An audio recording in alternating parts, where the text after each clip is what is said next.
सर्वत्र पाया पासे आहे उत्तम पुण्यरात्री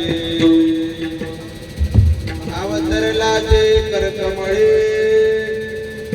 फिरते भरले भूमंडळी सर्व तीर्थ पाया पासे आहे उत्तम पुण्यरात्री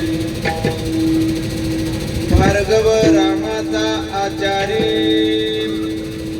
अंगी झाला ते प्रभुराया सर्व तीर्थ पाया पासे आहे उत्तम पुण्यरात्री तापे प्रभो वचन बोले दत्त चरणे मनानंदले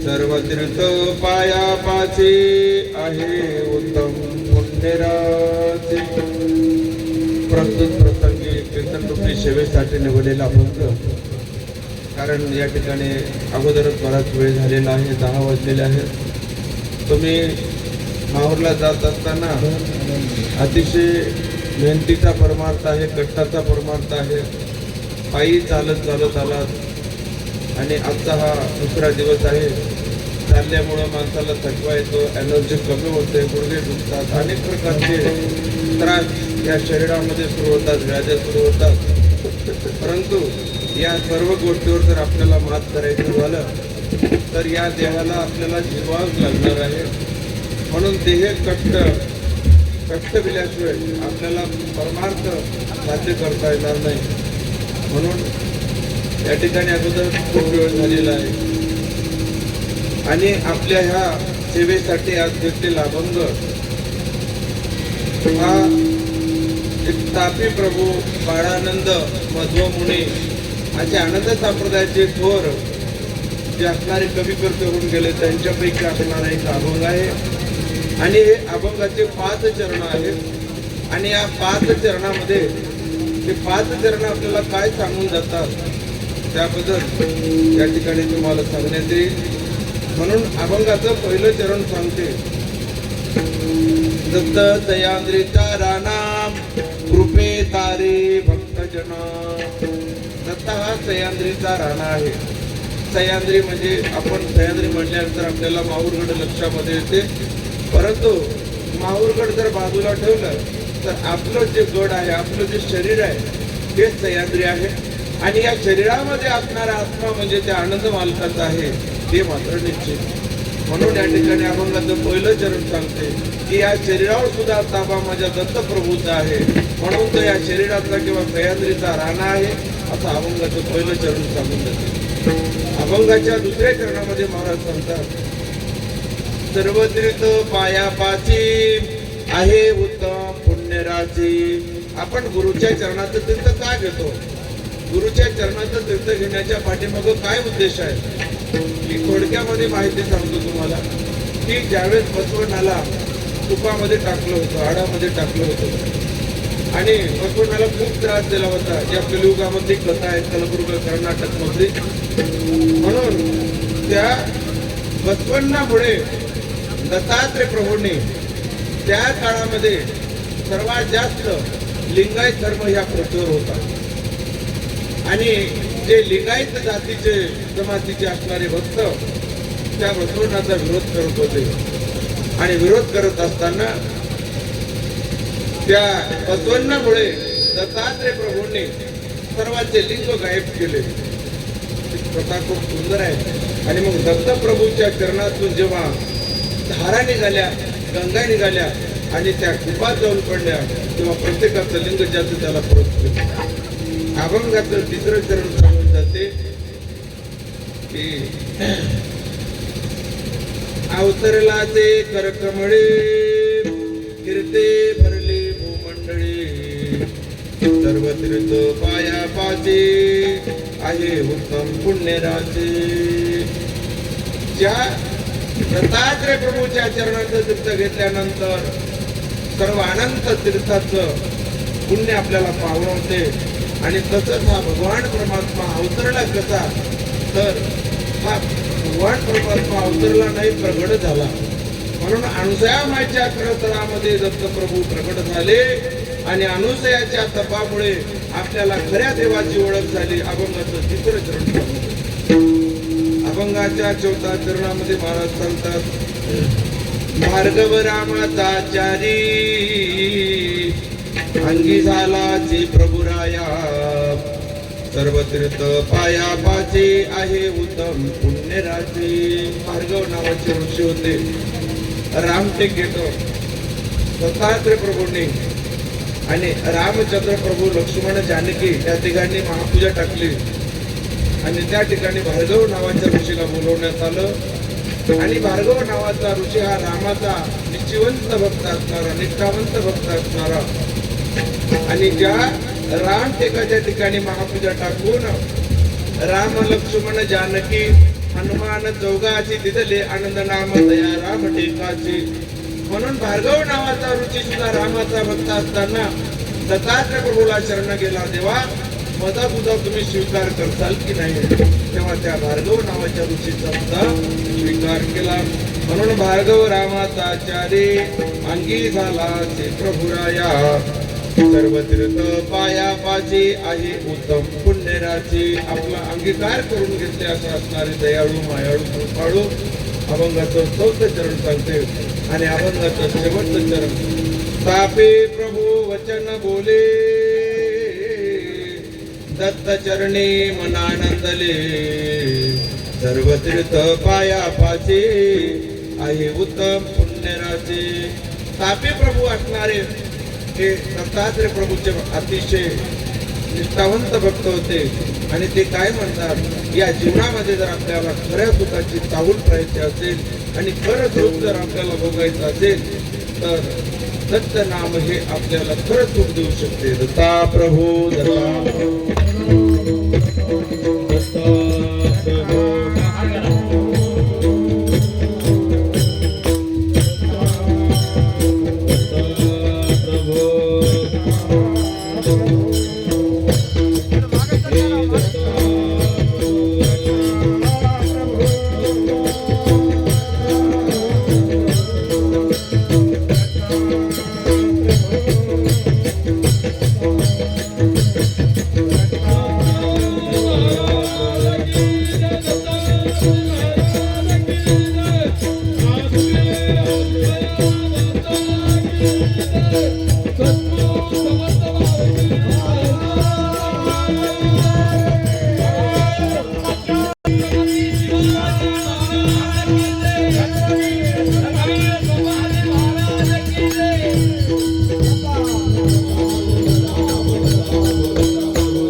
ब्रह्मानंदम परम सुखदम केवलम ज्ञानमूर्ति, द्वंद्वातीतं गगनं सदृश तत्त्वमचादिलक्षणम्, एकं नित्यविमलमचलं सर्वदेशाक्षभूतम्, भावातीतं त्रिगुणरहितं त्रिसद्गुरु तन्नमामि. ध्यानमूलं गुरुमूर्ति, पूजामूलं गुरुपदं, मंत्रमूलं गुरुवाक्ये, मोक्षमूलं गुरुकृपा. माहुरजा दत्तात्रया,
कैवल्यवासी परमपूज्य विश्ववंदनीय जगद्गुरु सद्गुरु समर्थ बाळगीर महाराज,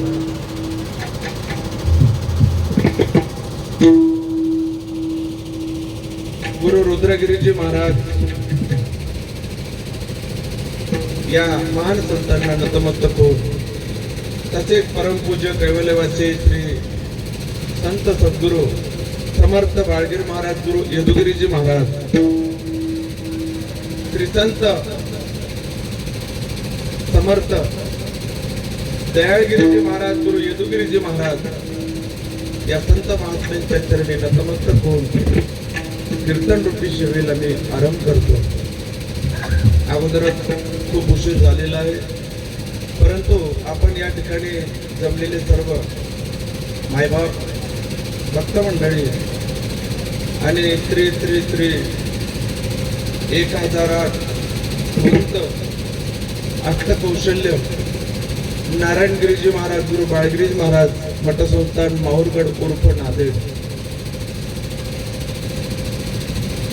कारण संत हे कसे असतात आणि महंत हे कसे असतात. संत आणि महंत जेव्हा दोन्ही एकत्रित येतात तेव्हा परमार्थाचा उद्रेक होतो. केवळ एक संत जर एकत्रित आला आणि त्याच्यामध्ये महंत ही जर पदवी एकत्रित आली तर मग भक्तीच्या लाटा उसळतात. म्हणून या 144 वर्षानंतर येणारा हा महाकुंभ मेळा आणि या महाकुंभ मेळ्यामध्ये सर्व पृथ्वी तलावरले असणारे सर्व साधू संत मुनी ऋषी मुनी तपस्वी योगी जोगी संन्यासी तापसी असे असणारे सर्व संत महात्मे त्या कुंभ मेळ्यामध्ये येतात. आणि असाच एक महापर्वणीचा काळ झाला होता बाळगीर महाराजांच्या काळामध्ये. बाळगीर महाराजांनी काशी येथे जाऊन 7 दिवस सर्व काशीला अन्नदान केलं.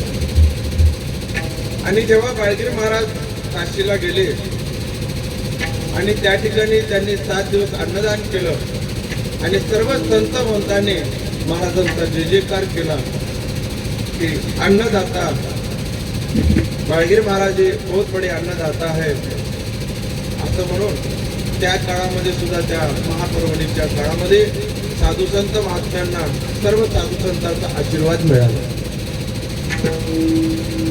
आणि बाळगीर महाराजांचा त्या ठिकाणी परिणामाचा ध्वज उभा केला असा असणारा महान संत आणि त्याच संतांच्या आशीर्वादाने हा भव्य आणि दिव्य पायी दिंडीचा कार्यक्रम या ठिकाणी आयोजित करण्यात आलेला आहे. आणि या पायी दिंडीच्या कार्यक्रमाचा आजचा हा दुसरा दिवस आहे. पायी चालत असताना जे मेहनतीचा परमार्थ आहे आणि त्या मेहनतीच्या परमार्थामध्ये असणारा जो आनंद आहे ते आनंद वेगळा आहे.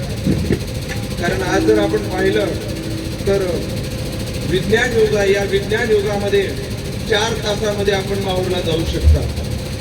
केवळ आणि निवळ 4 तासामध्ये एवढ्या सुविधा उपलब्ध आहेत. काही भक्त म्हणतात या लोकांना काही वेळ लागले काय, किती वाहनाच्या व्यवस्था आहेत, एवढ्या व्यवस्था असताना पायी का जात असतील बरं, आहे की नाही.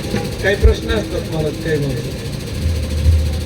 मात्र संत महात्मे सांगतात पायी तीर्थ यात्रा घडू देहे संता घरी पडू. पायानं तीर्थ यात्रा केलेली ही मेहनतीची असते.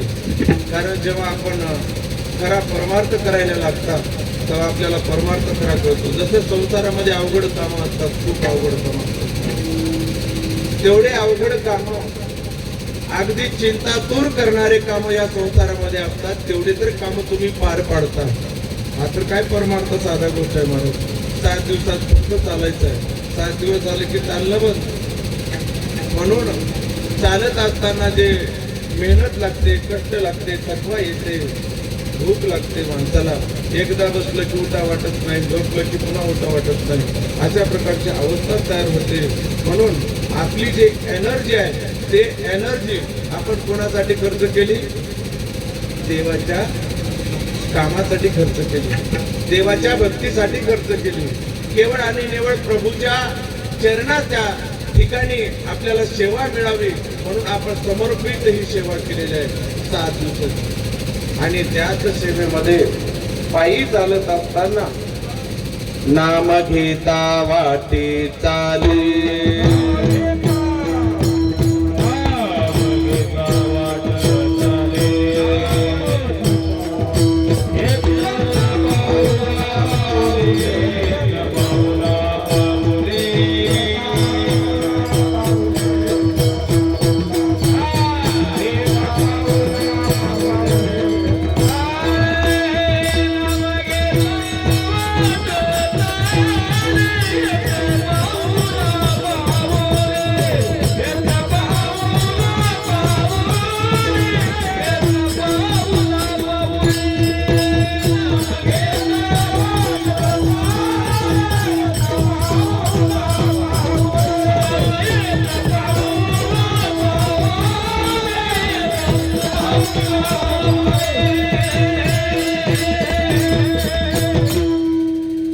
देवाचं नाव घेत जर आपण वाटणं चालत असाल तर एका एका पावलाला एक एक यज्ञ केल्याची फलप्राप्ती होते असे संत महात्मे सांगतात. आणि हे यज्ञ फलप्राप्ती आपल्याला करून देणारे कोण असतात? तेही संतच असतात, है की नाही? म्हणून असे असणारे श्री श्री श्री 1008 मंत्र अष्टकौशल्य नारायणगिरीजी महाराज यांच्या ह्या आधिपत्याखाली चालणारी ही भव्य आणि दिव्य पायी दिंडी सोहळा. आणि या सोहळ्याचा आनंद घेत असताना आपण जर विचार केला तर आपल्या घरी 4 पाहुणे आले तर आपल्याला व्यवस्था होत नाही महाराज. एवढ्या माणसाची व्यवस्था करणे, एवढ्या माणसाची काळजी घेणे, जेवायला व्यवस्थित करणे, इथला मंडप तिथं नाही, तिथला मंडप तिथं नाही, तिथले आचारी इथं नाही, तिथले आचारी तिथं नाही, हे सगळा फेरबदल आहे कार्यक्रमामध्ये. विचार जर केला तर खूप मोठ्या गोष्टी आहेत महाराज. असे मृदंगाचार्य, असे गायनाचार्य, आपले माली पाटील, असे माणसं एकत्रित करणं म्हणजे साध्या माणसाचं काम नाही. तुम्ही साध्या माणसाला येतं का हो? सांगा, एकटा इथं समर्थच पाहिजे.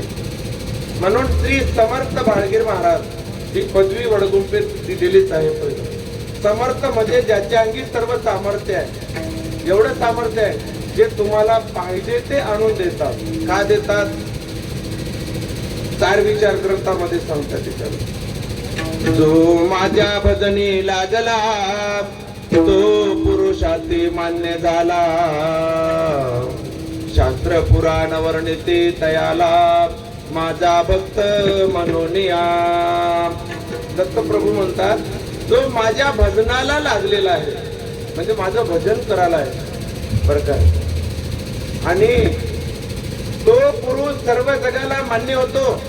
आताही बघा भक्ती करणाऱ्या माणसाची किंमत असते मला, असते की नाही? बघा आपल्या घरामध्ये एखादी माय माऊली भक्ती करते, घरामध्ये पाहायला जाते तर घरातले सगळेच माणसं त्या माय माऊलीला भितात. का भितात? कुठले म्हणजे काही जर करायचं असेल रविवार शनिवार तर ते घरचे माणसं म्हणतात नका बाबा, आमची माय पारा धरते, आमच्या मायला काही जमत नाही. कारण भक्तीमध्ये एवढी शक्ती आहे. म्हणून दत्तप्रभू म्हणतात जो माझं भजन करत असेल तो सर्व जगाला या लोकांमध्ये मान्य होईल. इहलोकी मान्य तो परलोकी मान्य. या लोकांमध्ये जे माणूस मान्य होते, सगळ्याला आवडते, ते परलोकामध्ये सुद्धा त्याची आवड निर्माण. म्हणून हे संत महात्मे काय काम करतात की आपण ज्या जन्माला आल्या त्या जन्माचं सोहित करण्यासाठी केवळ आणि निवड ही पायी यात्रा. दत्ता प्रभू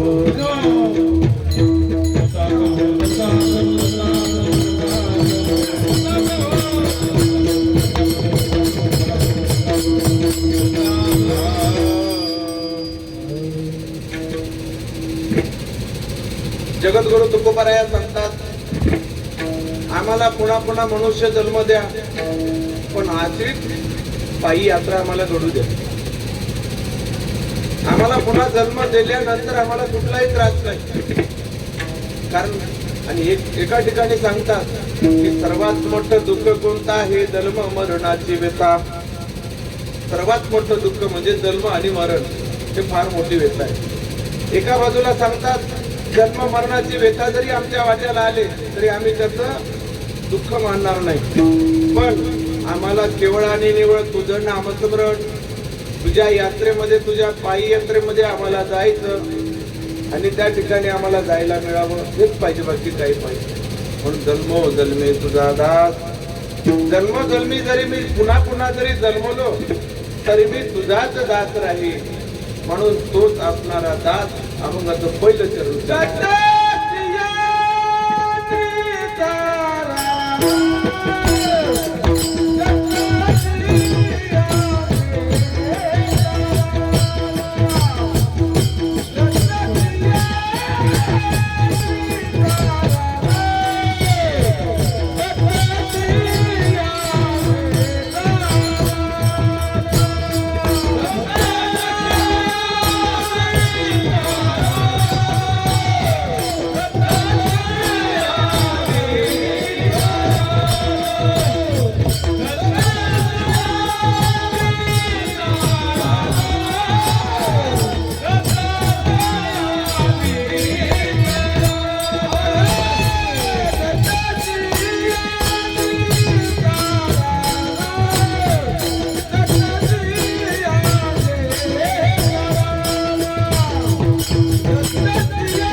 अभंगाचं पहिलं चरण सांगून जाते आपल्याला. दत्त सह्याद्री नाम कृपे तारे भक्तजनाम. दत्त हा सह्याद्रीचा राणा आहे आणि आजही त्या सह्याद्री पर्वतावर दत्तात्रय प्रभू निद्रेसाठी येतात. पांचाळशोरला भोजन करतात, वाराणसीला स्नान करतात, कोल्हापूरला भिक्षा मागतात, भिक्षा मागून सगळ्या देवी देवतांना तृप्त करतात. दत्तात्रय प्रभूला भिक्षा मागून खायची नाही. गलट कोल्हापुरी भिक्षा मागून तृप्त केली दैवता. गलट कोल्हापुरी भिक्षा मागून सगळ्या दैवतांना तृप्त करतात आणि सह्याद्री गडावर येऊन निद्रा करतात. सह्याद्री पर्वतावर रत्न मंचक टाकिले अन परात परमेश्वर त्यावर पौडले. बापा तूट रे देवा तूट रे अनोतया माता तापटी उठ बाबाळा. अन ब्रह्मा विष्णू महेशाले द्या दर्शन त्यांना. बापा तूट रे देवा तूट रे. अनुसया मायेच्या दत्तप्रभूला उठवायला गेले त्यावेळेस दत्तप्रभूच्या दर्शनाला काही तुमची आमची दाटी होती काय तिथे? ब्रह्म विष्णू महेश्वर सुरवर किन्नर वाचस्पती सर्व देवी देवांगणा त्या दत्तात्रय प्रभूसाठी त्या सह्याद्री पर्वतावर आल्या आणि म्हणून अनुसया माय उठू लागली. एवढ्या मोठाले देव असणारे त्या मालकाच्या मागे लागलेत महाराज. आपण तर माणसावर किती आपलं भाग्य थोर आहे. म्हणून असा असणारा माझा दत्तप्रभू त्या सह्याद्री पर्वतावर वास करतो. वास्तविक जर आपल्याला कळालं नाही तर आणि जर कळालं तुझ आहे तुझ पाजे तुझ आहे तुझ पाजे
तुझ आहे तुझ पाचे बरे तो जागा चुकलाचे.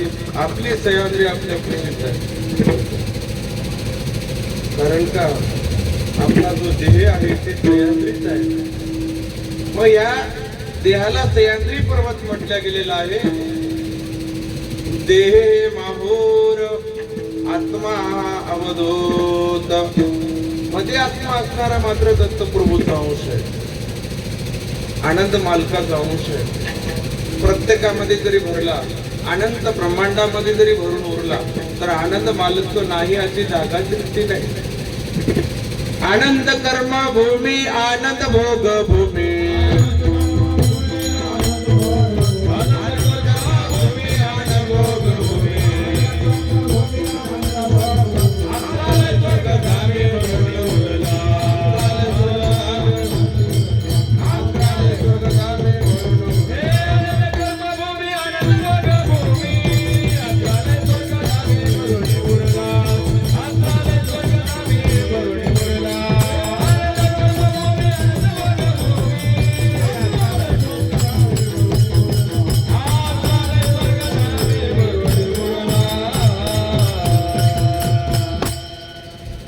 आनंद कर्मभूमी आनंद भोगभूमी अंतराले स्वर्गधामी भरून उरला. आपल्यामध्ये असणारा अंश आहे आत्म्याचा. आणि तो आत्मा आहे कसा, जीवाचा रंग कसा आहे, जीव केवढा आहे.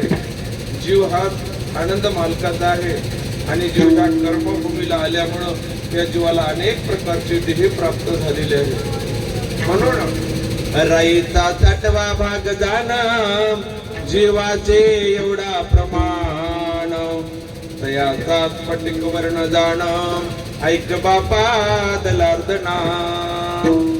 जीवाचा रंग स्फटिक आहे, पांढरा शुभ्र रंग आहे.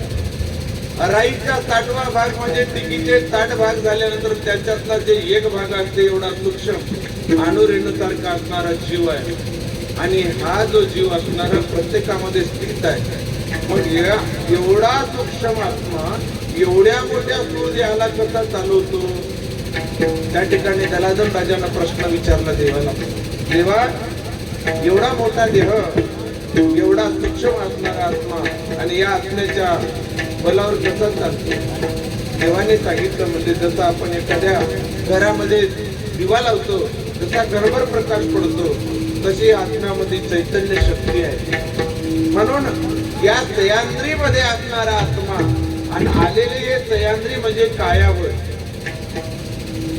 काया नाही रायाची आनंद मुखाने बोलगड्या. काया नाही रायाची आनंद मुखाने बोलगड्या. काया नाही रायाची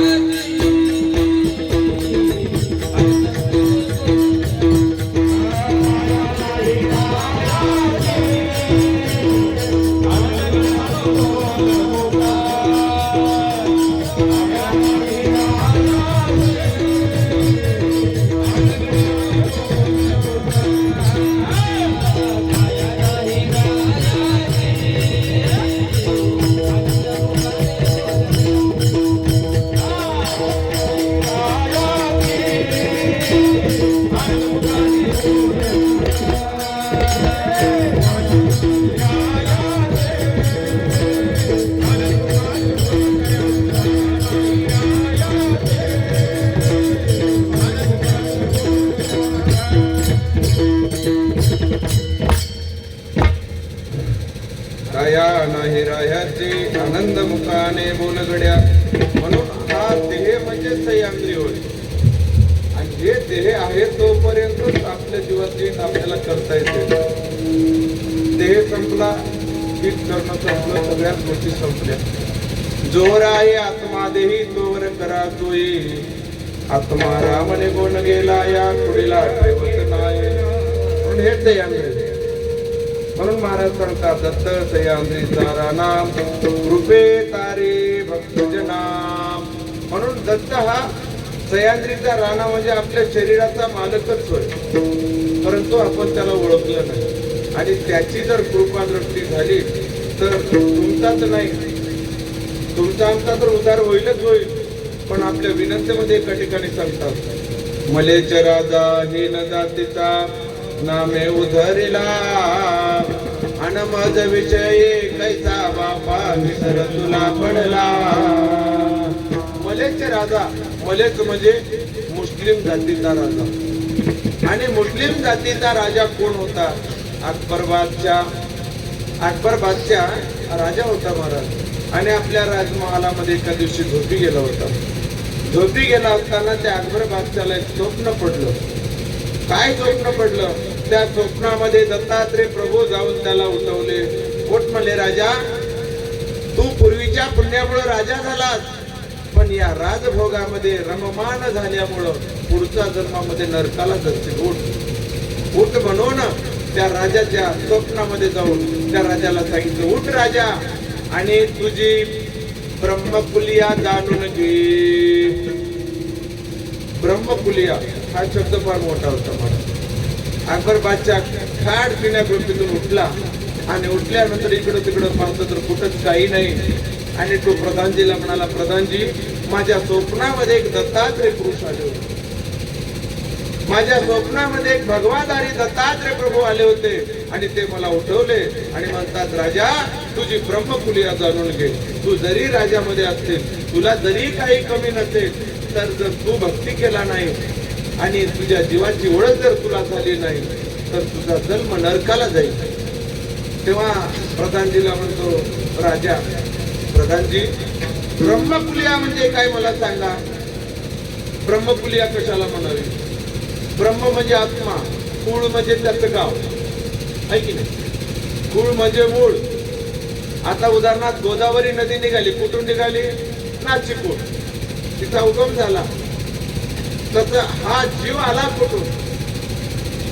जीव कोणाचा आहे? तो आलाची कोठून, जाणे कोण्या ठाया लागून. येण्याचे काय कारण, वेगी जाय गुरुला चरण. घेतो हित पोचून, वेगी जाय गुरुला चरण. त्या प्रधानजीला विचारलं, प्रधानजी ब्रह्मकुलिया म्हणजे काय मला सांगा हो. प्रधानजी म्हणाले मलाही काही त्याचा अर्थ कळत नाही बाबा, आहे की नाही. आता आपण विडा म्हणता बघा. आता विड्यामध्ये पुंगी फल असा शब्द आहे. ते पुंगी फल केशव पाटील. पुंगी फल कशाला म्हणतात? पुंगी फल जर म्हटलं म्हणजे भरडी सुपारी असते की नाही, त्या भरड्या सुपारीला पुंगी फल असं म्हणतात. एक संस्कृत मधला अति गुह्यातला गुह्या हा शब्द आहे मला. त्याचप्रमाणे त्या अकबर बादशालाही कळालं नाही, प्रधानजीलाही कळालं नाही ब्रह्मकुलिया कशाला म्हणावी. प्रधानजीनं काय केलं, राजानं हुकूम दिला, आपल्या राज्यामध्ये जेवढे विद्वान लोक असतील, ब्राह्मण असतील, पंडित असतील, तेला धरून आणा आणि धरून आणून त्यांना विचारा ब्रह्मकुलिया कशाला म्हणतात. म्हणून सगळ्या राज्यामध्ये जेवढे विद्वान लोक असतील तेवढे विद्वान लोक धरून आणले आणि त्यांना प्रश्न विचारायला सुरू केले. म्हणजे तुमचं ब्रह्मकुल कुठं आहे? एकालाही ब्रह्मकुलिया माहित नाही. कारण जीव हा कुठून आला आणि जीवाची जर माहिती आपल्याला पाहिजे असेल, श्री गुरुदेव बालगिर स्वामी हस्त तर्फे रखदियो. श्री गुरुदेव बालगिर स्वामी हस्त तर्फे रखदियो. बापूजी निज नाम पाकर, बापूजी निज नाम पाकर, आनंद संप्रदाय मिल गयो. श्री गुरुदेव बालगिर स्वामी हस्त तर्फे रखदियो. बाळगीर महाराजांनी ज्याप्रमाणे बापूजी पाटलांच्या डोक्यावर हात ठेवला, तेव्हा बापूजी पाटलांना कळालं की जर आपल्याला ह्या जीवाची माहिती घ्यायची असेल किंवा या जीवाला माहेरला नेऊन सोडायचं असेल तर आनंद संप्रदायामध्ये मिसळावं लागते. जसा प्रभू जसा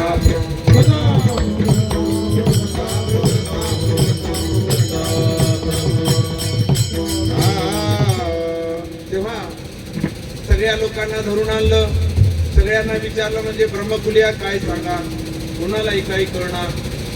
तेव्हा राजानं सांगितलं की म्हणजे ह्या सर्व लोकांना बंदीशाळेमध्ये टाकून द्या, कुलूप लावा भरून, याला अन्न पाणी काही देऊ नका म्हणे.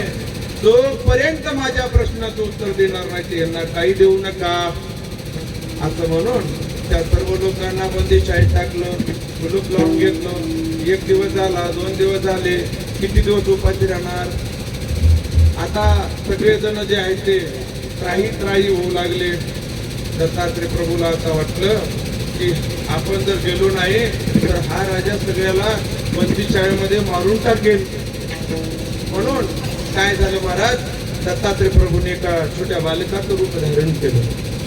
छोट्या बालकाचं रूप धारण करून त्या राजाच्या मोठ्या हाती दरवाजाजवळ जाऊन समोर एक हातामध्ये छडी घेतलेली होती आणि ते छडी असं गोल फिरू लागलं.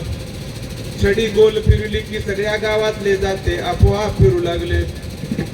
सगळ्या गावातले लोक धावत आले. राजा आपल्या गावामध्ये बाणामती झाली, आपल्या गावामध्ये करणी झाली, काहीतरी जादू झाली. राजा म्हणला काय झालं?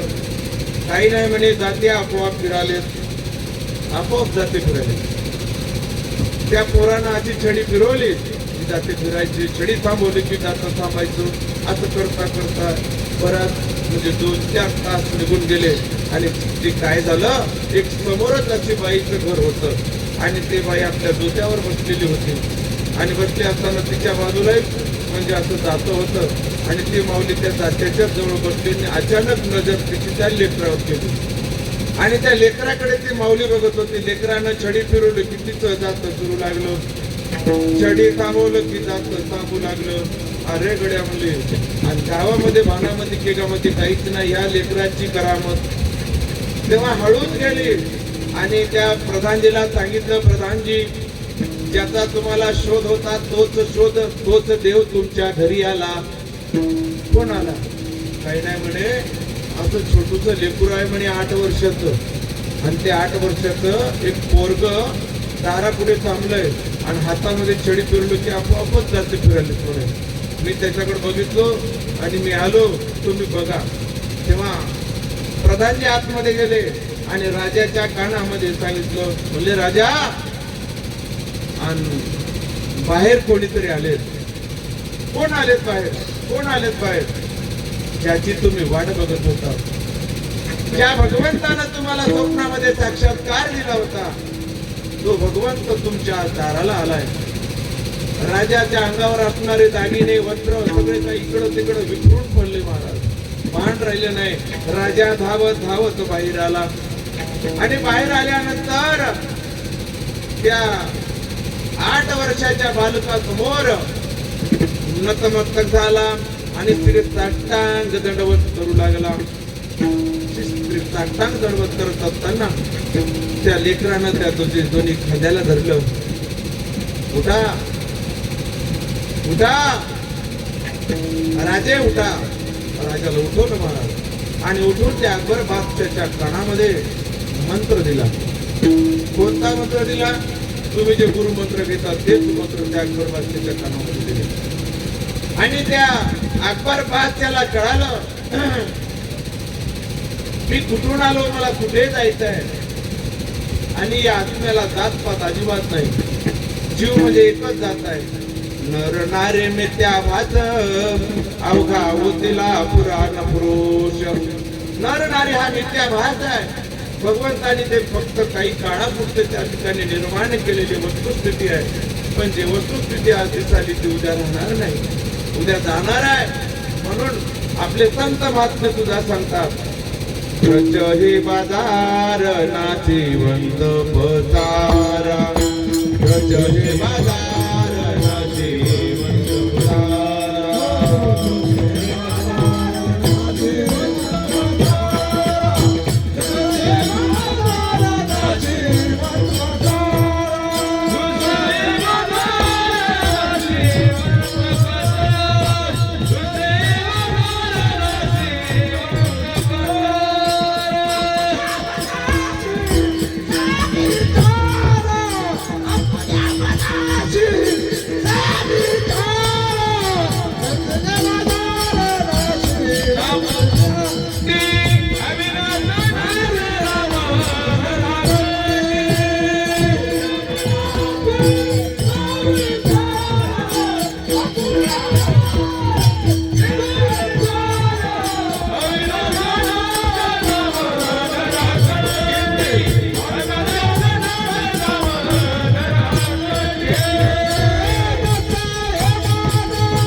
हे बाजार नाशिवंत बसारा आपुल्या मनाचीच विचारा. म्हणून हे काया सह्याद्री नाशिवंत आहे आणि ब्रह्मांडामधली सह्याद्री निघाली तेही सह्याद्री नाशिवंत आहे.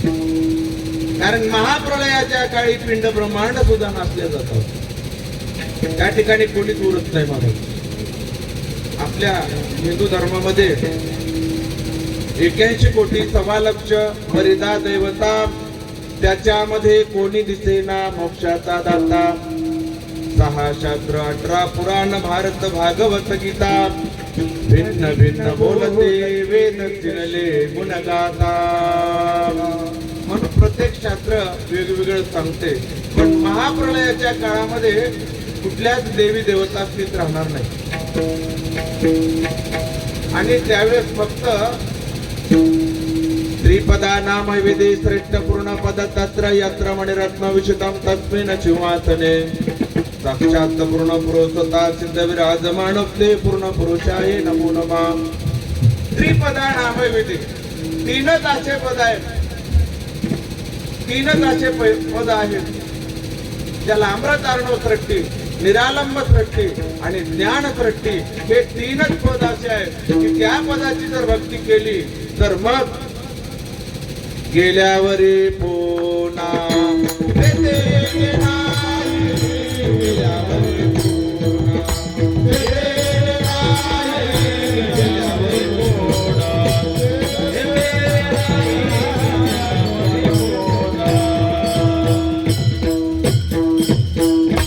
बोलल्यावरी मग पुन्हा तेने नाही. नमो देव वंदे स्वयं प्रकाशवंत पायी. 3 पदाची जर भक्ती केली आणि त्या भक्तीला जर लावायचं असेल तुम्हाला तर काय करावं लागते? त्या सह्याद्रीच्या राणा जो असणारा दत्त मालक आहे त्याची कृपा दृष्टी संपादन करावं लागते. तो सह्याद्रीचा राणा आहे आणि कृपेचा रे भक्तजना. म्हणून त्या मालकाची कृपा दृष्टी जर झाली तर निश्चितच आपण तरुण या संसारामध्ये जाऊ शकतो. परंतु कृपा दृष्टी होण्यावर सुद्धा अनंत जन्माची पुण्य लागते. जरी पूर्व पुण्य उजडे तरी सद्गुरु भक्ती घडे. श्रवण कपाटे उघडे सद्गुरूच्या कृपा प्रसाद. पूर्वजन्माची पुण्य असेल तरच ही भक्ती आपल्याला घडते. म्हणून तुमचं पूर्वजन्मीचं पुण्य आहे. अनंत जन्माचे सुकृत साधले मरुनी भेटले गुरु महाराज. मरुनी भेटले गुरु महाराज. बहुधा जन्मीचे सुकृत साधले गुरु महाराज.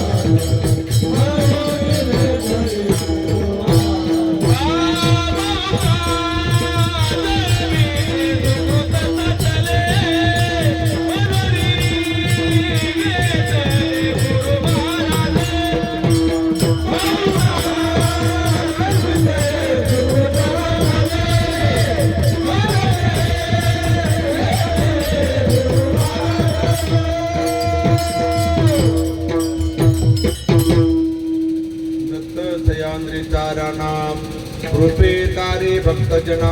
म्हणून सह्याद्रीचा राणा दत्तात्रय प्रभू आहे. तुमच्या मनामध्ये जे जे हेत असेल, तुमच्या मनामध्ये जे काही कामना असतील सगळ्या पूर्ण होतात.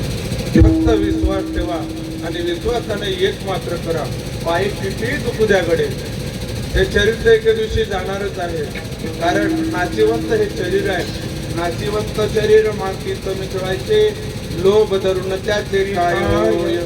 संसारामध्ये हा देह खर्च होत आहे आणि 8 दिवस या परमार्थामध्ये खर्च होणारा दिवस म्हणजे आपण आयुष्यभर केलेला प्रपंच एका तराजूमध्ये ठेवा आणि 8 दिवसाचा केलेला परमार्थ एका तराजूमध्ये ठेवा. या 60 वर्षाच्या प्रपंचाची बराबरी 8 दिवसाचा परमार्थ भरून काढेल. दत्ता प्रभू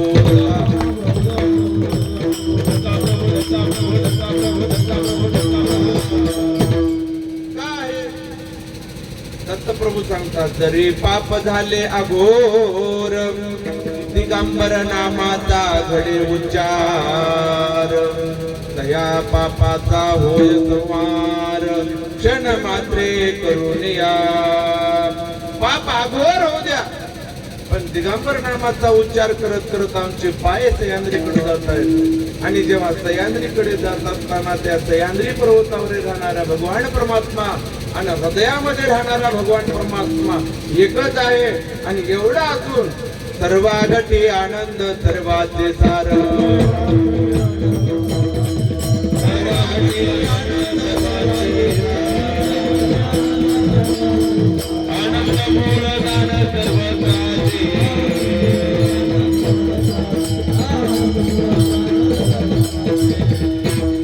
सर्वागती आनंद सर्वाचे सार. आकार निराकार पराहुनी पर. आकार निराकार पराहुनी पर. सर्वात परात्पर असणारा माझा भगवान परमात्मा. आणि त्याची जर आपल्याला कृपा दृष्टी झाली मोठ्या मोठ्या देवांचा उद्धार होतो. नवे मुस्लिम जातीचा अकबर बादशाह असणारा त्याचा सुद्धा त्या ठिकाणी उद्धार झाला. आणि कानामध्ये 18 अक्षर बीज मंत्र देऊन त्याचा उद्धार केला. म्हणून मलेचे राजा ही जातीचा नामे उदरेला. मद विषय कैसा बापा विसर तुला पडला. म्हणून इस्लाम जातीचा असणारा माणूस सुद्धा तरुण जाऊ शकतो. त्याचा सुद्धा उद्धार होतो. तेव्हा त्या अकबर बादशाहला कळालं देवा तुम्ही मला माझ्या जीवनातलं अमूल्य रत्न असणारं नाम मला दिलेलं आहात की ज्या नामस्मरणाने आता मला माझ्या जीवाचा उद्धार करता येईल. नवी मला कशाचीच भीती राहणार नाही. म्हणून या नामस्मरणाचा मोबदला मी तुम्हाला काय देऊ मोबदला. भगवंताला आपण काही जरी दिलं तर सगळं नाशिवंत आहे महाराज. तन मन धन जरी तुम्हाचे अर्पण करावे अनुभवाचे पाहता सर्व नाशिवंत आहे. तन मन धन सगळं काही नाशिवंत आहे देवा. हे कधीच राहणार नाही, काही दिवसापुरतं आहे. मग मी तुम्हाला काय देऊ शकतो? देवा काय द्यावे दासी वावे उतराई, देवे तो आपाई देव थोडा, देवे तो आपाई देव थोडा. काय द्यावे दासी वावे उतराई, देवे तो आपाई देव थोडा, देव थोडा. काय द्यावे त्याचे वायुतराये, ठेविता हा पायी जीव थोडा. काय सांगू तया दत्त प्रभूचे उपकार, मद निरंतर जागविते. काय सांगू मला तेव्हा अकबर बादशाहनं काय केलं महाराज? छत्री चामरे अब्दागिरी अश्वदान केले दयाचे दान, अनन्य भावे लोटांगण घातले दत्तात्रयाचे. छत्र चामरे अब्दागिरी रत्न माणिक हिरे मोती सोन्याचे टोपलेच्या टोपलेच गुरु महाराजाला भरून दिले. आणि राजाच्या राज दरबारामध्ये असणारा अमोल असणारा घोडा दत्तात्रय प्रभूला दान केला. म्हणून आज आपल्या गुरुच्या हातून त्याप्रमाणे करावे लागते. कशामुळं? गुरुनं आपल्याला दिलेलं जे 18 अक्षरी बीज नाम आहे त्याचं ओझं आपल्यावर राहू नये, त्याची परतफेड त्याची बायलेकीची आपण बोलवण करतात. तसं दत्ता प्रभू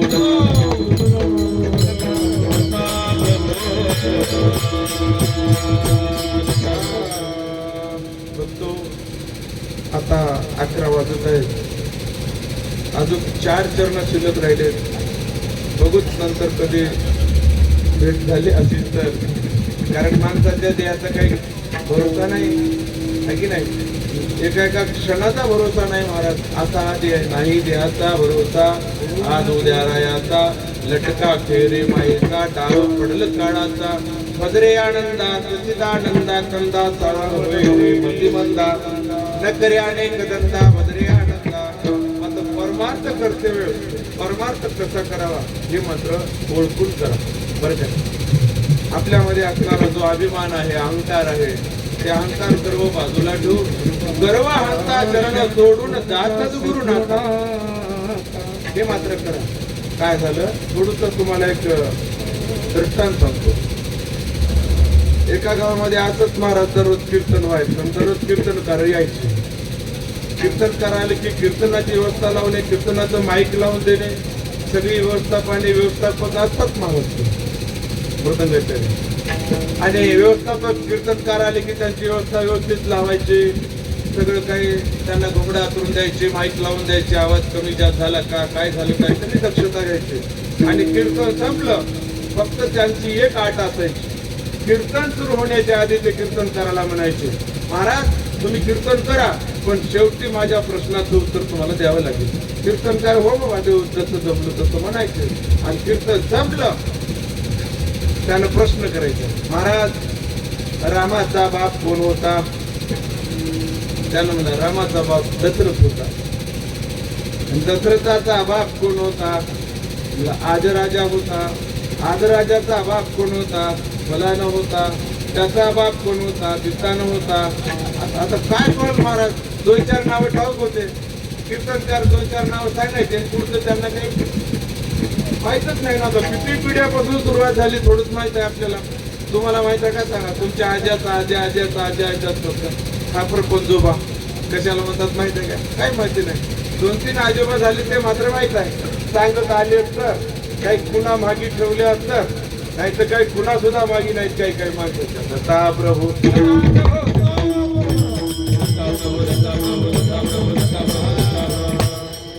समोर आला आणि कीर्तन झालं. कीर्तन झालं, प्रश्न विचारला, सुरू केलं. मग रामाचा बाप कोण होता? रामाचा बाप दशरथ. दशरथाचा बाप कोण होता? आजराजा. आजराजाचा बाप फलाना पिताना. 2-4 नावं सांगितले आणि 4 नावं झाली की आता याच्या पुढे काय माहित नाही. हा तुम्ही हरलात की नाही सांगा. त्या कीर्तनकाराचं पाकिट आपणच काढून द्यायचं. कीर्तनकाराच्या चपल्या सुद्धा बाजूला ठेवा रे म्हणायचे. सगळं घ्यायचं महाराज आणि त्या कीर्तनकाराला गावातून विनमुख पाठवून द्यायचे. असे 10-5 कीर्तनकार म्हणजे 4-5 कीर्तनकार आले गेले. 6वा कीर्तनकार येत असताना त्याला वाटत हा कीर्तनकार भेटला, कुठं झाला बाबा? अमुक अमुक गावात जातो कशासाठी कीर्तनाला आज जाऊ नको म्हणे सगळंच काढून घ्यायला येते का प्रश्न विचारायलाय म्हणे कोणता चांगला सगळा त्यानं प्रश्न विचारू दे मला मी त्याला उत्तर देतो हाच आला महाराज 6 दिवस होता कीर्तन करायचा कीर्तनाला सुरुवात झाली आणि त्या व्यवस्थापकानं महाराजाला सांगितलं महाराज आणि माझा एक आठ असते म्हणे कीर्तन झालं की माझा एक प्रश्न राहते त्या प्रश्नाचं उत्तर तुम्हाला द्यावं लागेल कीर्तनकार म्हणले हो का काय हरकत नाही सगळं कीर्तन झालं सगळं झालं सगळे टाळकरी खाली बसले सगळे दत्तापटलासारखे माणसं खाली आपले माऊली सारखे गुलाब पाटील आपले गुरुजी असे सगळे खाली बसले दत्ता प्रभू दत्ता प्रभू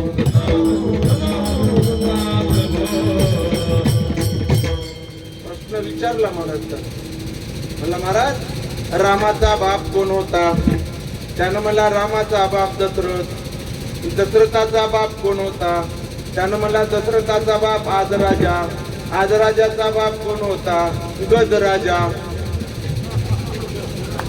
गजराजाचा बाप कोण होता मोजराजा मोजराजाचा बाप कोण होता भोजराजा भोजराजाचा बाप कोण होता भोजराजा महाराज पाया पडतो मला माहित नाही म्हणला तुम्हाला खरोखर माहिती आहे इकडे म्हणलं दत्ता प्रभू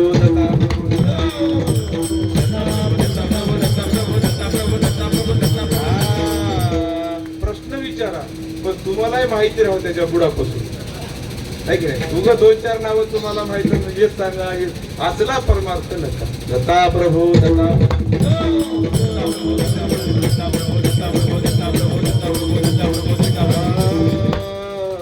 म्हणून जशात तसे ते उत्तर आहे बघतो सिद्धांत संपला टाइम 11 वाजून गेलेले आहेत तुम्हाला उद्या अजून चालावं लागेल म्हणून हे 4 चरण राहिले सर्व तीर्थ पायापाशी आहे उत्तम पुण्यराची अवतरलाचे करकमळी कीर्ती भरले भूमंडळी सर्व तीर्थ पायापाशी आहे उत्तम पुण्यराची भार्गव रामाचा आचार्य अंगी झालाचे प्रभुराया सर्व तीर्थ पायापाशी आहे उत्तम पुण्यराची तापी प्रभू वचन बोले दत्त चरणी मनानंदले सर्व तीर्थ पायापाशी आहे उत्तम पुण्यराशी एकदाच आपण सगळे म्हणून भजन करून चाल होईल आणि चालू कीर्तन पूर्ण विराम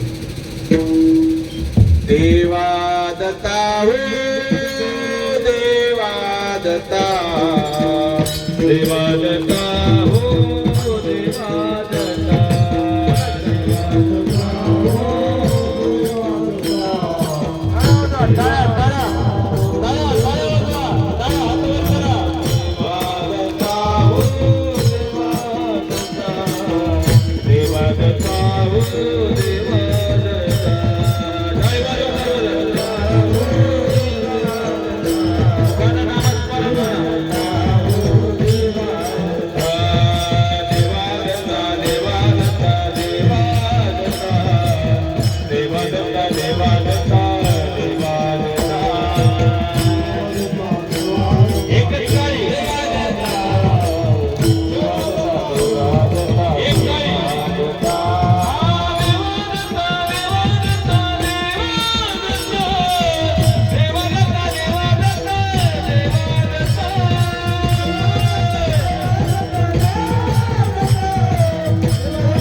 योगाचार्य,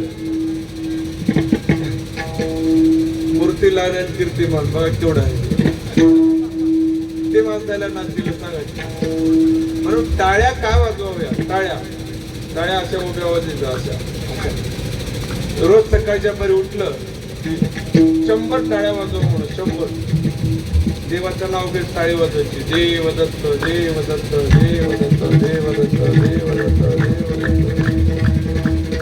अशा पद्धतीने जर टाळी वाजवली तर आपल्या शरीरामध्ये जेवढ्या काही बिमाऱ्या असतील तेवढ्या बिमारीवर मात करते, म्हणजे आरोग्याला एकदम उत्तम असतं. म्हणून देवाचं नाव घेत टाळी वाजवली तर मग काय बघायचं त्याला? आनंदाने वाजवा टाळी, पाप जळून होईल होईल. पापाचा म्हणजे पाप सगळं जळून जाते महाराज, त्याची होळी होऊन जाते पापाची. म्हणून आनंदानं देवाचे नाव घेत घेत टाळी वाजवायचं.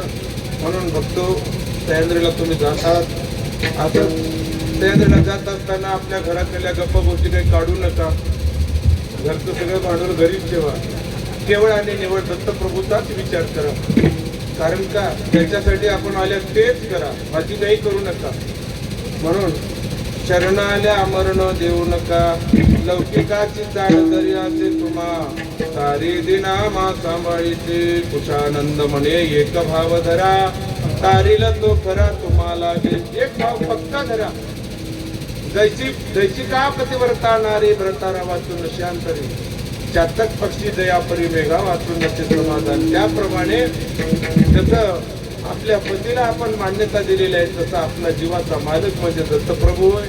आणि तुम्ही जे सह्याद्रीला चलात, तुमच्या मनामध्ये जेवढ्या काही आशा असतील, कामना असतील, की संसारामध्ये अनेक कोडे असतात महाराज.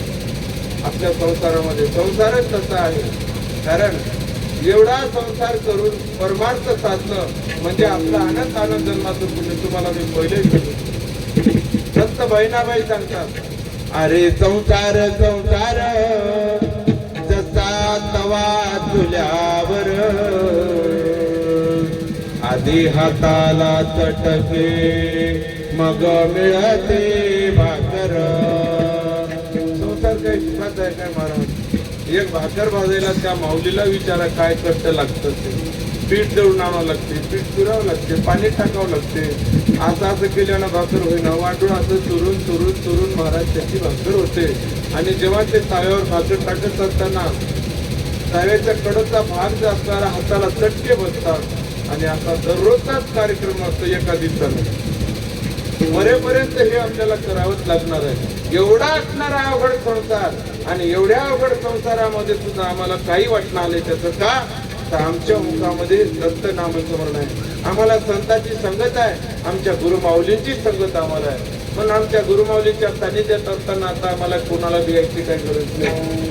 म्हणून या ठिकाणी माझे झालेले 2 शब्द मी ठेवून चाल होईल, आणि चाल झाल्यानंतर कीर्तन सेवेला पूर्ण विराम.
देवा